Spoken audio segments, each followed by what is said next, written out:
دا بعضې عجیبه خلک دي ټوله ورځ لګیا وي د خلکو په عیبونو پسې ګرځي د یوه چا نه به معمولي اشتباه نه وي شوي ده به ټوله دنیا په خبره کړې وي یا به فکر کړي چې دغه شخص به حتما اشتباه کړي او دی پسې د اشتباه یې لټوي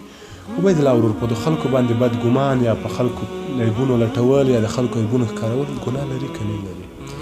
جاوید جان امام شافعي رحمت الله علیه وایي که زه یو انسان وګورم چې په ګیره باندې د شرابو څاڅکي نو زه به ځان څه دا وایم چې د دې په دې ګیره باندې بل چا د شرابو څاڅکي څڅولی او که یو انسان واورم چې دی وایي انا ربکم الاعلی زه ستاسې لوی خدای یم نعوذ بالله نو زه به وایم چې دا د قرآن کوم صورت لولي یعنی نیک ګمان ډېر لوی کار دی قرآن کریم کې الله پاک وایي چې ان بعد الظن اسم ځینې ګمانونه یا ځینې باورونه چې موږ او تاسې کوو یو چا په اړه هغه ګناه لري ځکه چې ګمان همیشه رښتیا نه وي خو له بده مرغه زموږ او ستاسې مجلسونه د خلکو په تېروتنو باندې تاودي د خلکو په عیبونو پسې مو مایکروسکوپونه راخیستي او لټوو یې بیا پې تمام ورځ جر و بحث او مجلسونه کوو تاسې پوهېږئ په قرآن کریم کې ورته د څه دغه غیبت دی په حقیقت کې چې ته د یو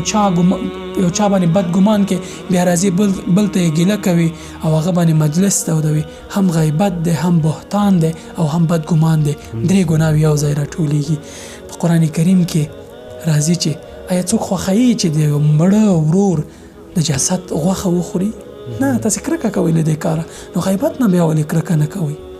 یعنې زړه مو دې پسې تخنیږي چې یو څوک راته غیبت پیل کړي یا هغه چوپ کېنو نور یې خپله پیلوو عجبه ګناه ده لویه زښته زیاته دوستانو یوه مشوره د ورورۍ درته درکوم